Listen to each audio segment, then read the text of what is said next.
Hello दोस्तों, नमस्ते, प्रणाम। मैं गुड़िया चौधरी अपने यूट्यूब चैनल पर सभी दर्शकों का स्वागत करती हूं। जितने भी दर्शक हमें देख रहे हैं, आप लोग से हाथ जोड़ के निवेदन है कि आप लोग गीतों को फुल वॉच करिए और हमारा फुल सपोर्ट कीजिए। आज मैं आप लोग को बन्ना बन्नी सहाना गीत सुनाने चल रही हूँ, जिसे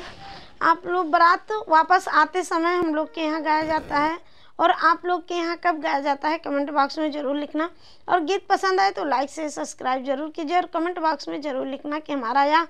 सहाना गीत आप लोग को लाचारी गीत कैसे लगा। धन्यवाद। ये हमारा गीत पति पत्नी पर आधारित है, तो आप लोग गीतों को फुल वॉच करिए और हमारा फुल सपोर्ट कीजिए। धन्यवाद।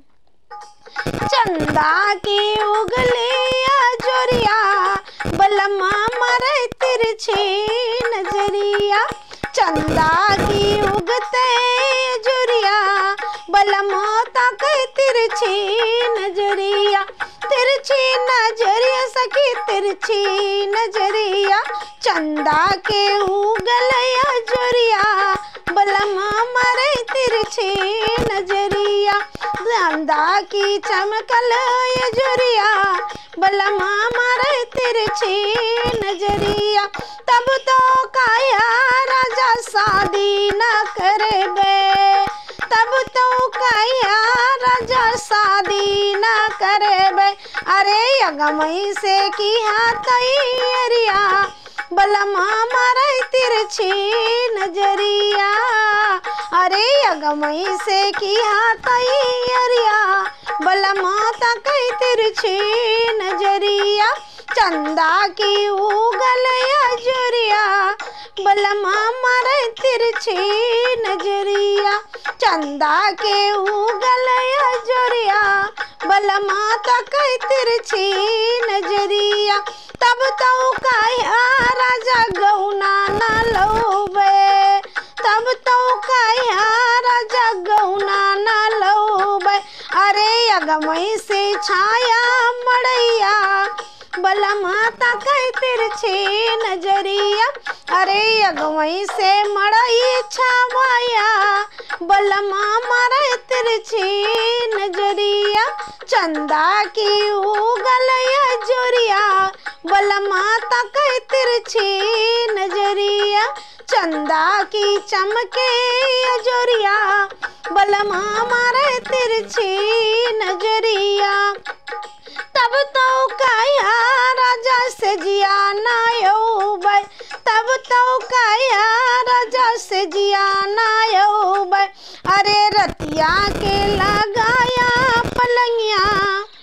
अरे अगवई लगाया पलंगिया बलमा मरे तिरछी नजरिया, अरे अगवई से लगाया पलंगिया बलमा मांगे तिरछी नजरिया, चंदा की चमकल जोरिया बलमा मरे तिरछी नजरिया, चंदा की उगल जोरिया बलमा मरे तिरछी नजरिया,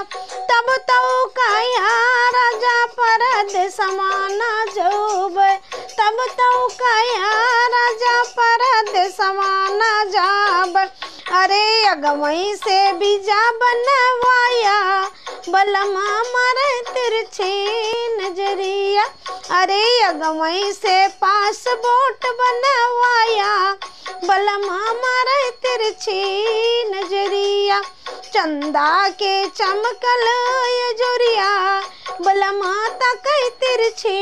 नजरिया, चंदा की चमकल ये जोरिया बलमा मरे तिरछी नजरिया, तब तो काया राजा हंसते के जाबे, तब तो काया राजा हंसते के जाबे, अरे रतिया में कहे सुसुक सुसुक रोया बलमा तक तिरछी नजरिया, रतिया में सुसुक सुसुक रोया